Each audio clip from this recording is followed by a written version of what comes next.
Hey there, it's Kristen. And before we dive into today's episode, I have a tiny favor to ask. I'm planning some exciting stuff this year for the podcast and my courses, and I would really love your input. I put together a super quick survey. It's mostly multiple choice and shouldn't take you more than a few minutes. Your feedback will directly shape the content I create this year, so I can make sure it's exactly what you need to thrive in your business without the hustle. Because I know your time is precious, everyone who completes the survey gets entered into a giveaway where 2 lucky winners will get a $50 gift card to Amazon or Target, your choice. It's just a little thank you for helping me make this year on the show the best yet.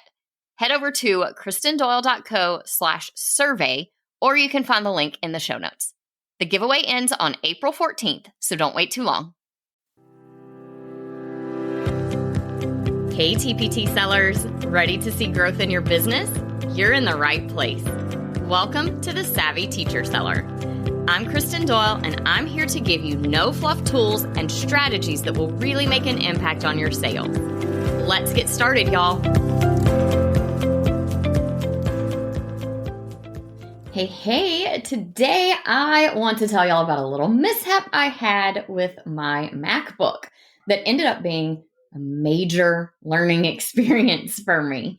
I posted a little bit about this in my Instagram story, so you might have seen it there, but long story short, I had to factory reset my computer a few weeks ago, and let me tell you, it was a seriously stressful experience, but it also taught me some valuable lessons that I want to share with you. Essentially, a factory reset erases everything you've ever put on your computer and restores it to its original state. The only time in my life I have ever factory reset a computer was when I was selling it to someone.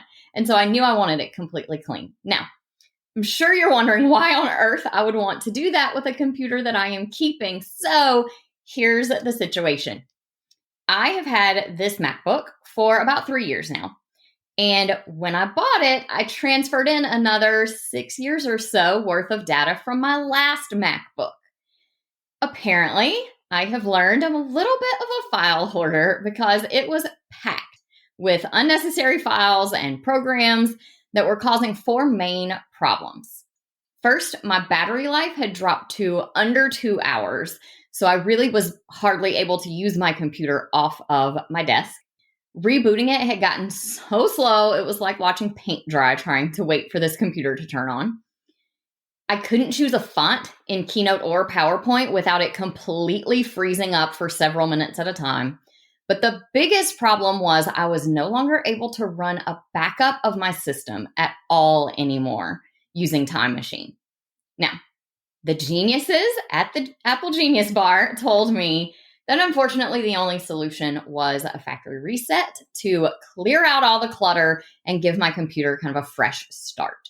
Now, I dreaded doing this because I was afraid I would lose important files. I knew how much time I was going to have to spend reinstalling things, but ultimately I decided it was necessary because my computer just needed help.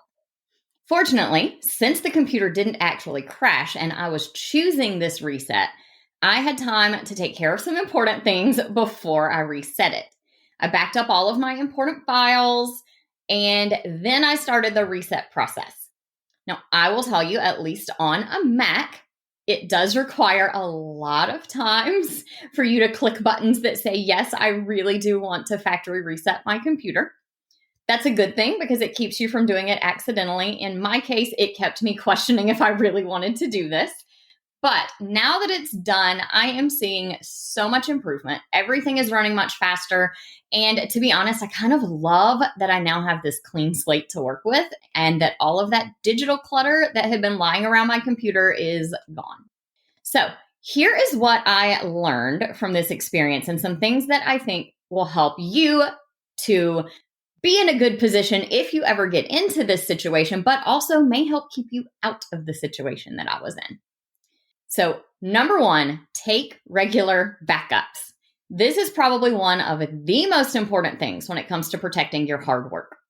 Now, I use Time Machine, which is a native backup system that Macs have, and I back up with Time Machine to an external hard drive. I have that set to backup every night, overnight. But since my time machine backups weren't working, I knew I needed a secondary method to back up all of my computer before I reset everything. So I now use a service called Backblaze to back up to the cloud. I'm going to continue using both so that if anything ever happens to the external hard drive or the cloud, I'm still covered because I have the other one.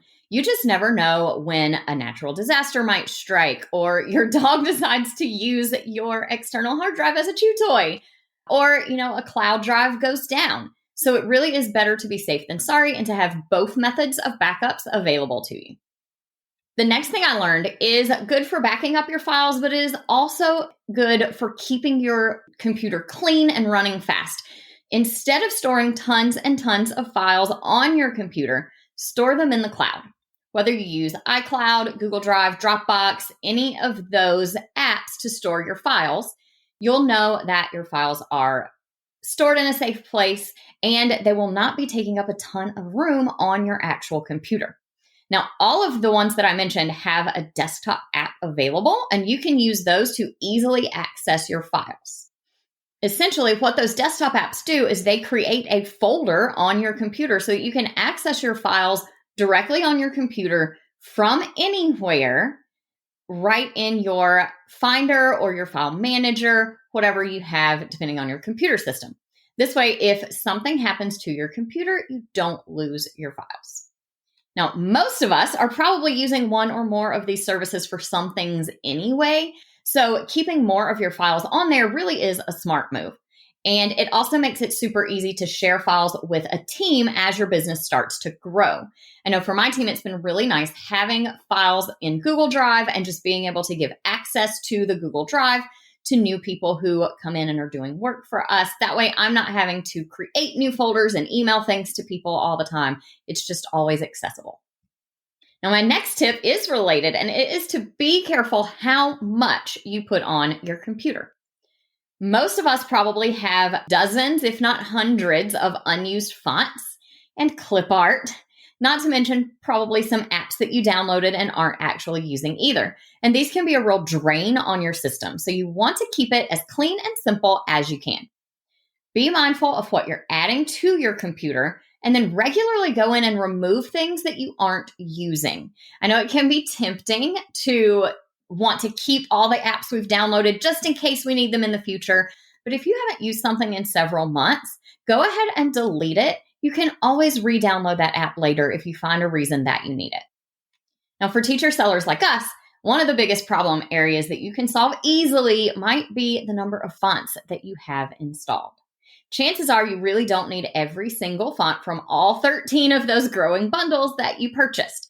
So delete the fonts that you don't like or that you know you'll never use. When I was doing this on my own computer, I realized that one font bundle that I own has over 600 fonts in it. Now, I definitely do not need them all installed when I am probably using 10%, if even that, of those fonts on actual products or things that I'm working on. So go through and don't be afraid to delete fonts from a font creator that you love if there are certain ones you just know you'll never use. Now, another thing that you should be on top of deleting is your downloads and your screenshots. These files can take up a ton of space, especially because images are so big, and this can slow down your computer. So get in the habit of checking your download and screenshot folders at least once a month and deleting things that are no longer needed. Here are a couple tips for how to help manage those files and make it easier to delete them later on. First of all, set your web browser to always ask you where to save downloads instead of just going straight to the downloads folder. It'll pop up a little box asking you where you want to save, and then you can go ahead and just put them in the right place to begin with instead of piling everything up in the downloads folder. Now, one thing I have done is create two files in my downloads folder. One of them is called Maybe Keep, and the other is called Probably Delete. And that way, the things that I am downloading that I know I'm not going to need very long, I just drop those into the Probably Delete folder. And if I'm not sure, if I think I might need this, then I put it in the Maybe Keep folder. Then I can quickly just trash everything in the delete folder at the end of the day or the end of the week And once a month or so, I can look through that maybe keep folder and reorganize all of those files into the places where they belong. Another tip is that on a Mac, and I'm not sure if this is an option on PC, but on a Mac, you can tell it where you want to save screenshots. I set my default to be that same probably delete folder because most of my screenshots are one-time use and I don't need to save them long-term. Prior to changing this, it was set to save screenshots to my desktop, which means they are not going in the cloud at all, and they are bogging down my computer. And I am also creating for myself this very cluttered desktop screen that's a little stressful. So you might want to change that so that it's not saving to your desktop, but it's going to a specific folder. One last tip is not to leave your laptop plugged in all the time. Let it charge, use it until the battery drains some, and then recharge it instead. Keeping it charging constantly damages your battery over time, and it will shorten its lifespan. And I know that you've probably heard that and ignored it because I have also heard and ignored that advice. But I'm here to tell you it really does happen. And my battery, even after the reset, my battery is definitely still showing some signs of damage because I had been leaving it plugged in all the time. So make sure that you are plugging in your laptop to charge and then unplugging it for a while as well. So here's the takeaway for today's episode. Oftentimes we can put off taking care of big things like this because we think it'll be too difficult or too time consuming. For me, cleaning out my downloads folder and checking up on what was wrong with my backups had become two of those things that I just kept putting off because I didn't feel like I had time. But in reality, taking the time to stay on top of those things could have saved me a whole lot of headache. And it will save you a lot of headaches down the road, hopefully keep you from having to do a factory reset on your computer. So your action step for today is to take some time this week to do a little reset of your own. Clean out those downloads and screenshots, check your apps or programs and delete things that you no longer use.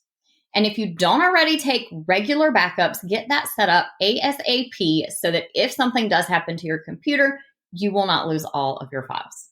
Following these tips should help you to keep your computer running smoothly and avoid the need for a factory reset in the future. Trust me, you will feel a huge sense of relief knowing that you're covered if anything crazy happens, and you will also love the fresh start that it gives you. Thank you so much for listening to this episode. If you are enjoying the practical tips that I share every week for your business and digital life, be sure you subscribe to the podcast and leave a rating and review. It means the world to me. Talk to you next time. I hope you enjoyed today's episode. If you did, please share it with another teacher seller who would also find it helpful. For more resources on growing your TPT business, head to kristendoyle.co/TPT. Talk to you soon.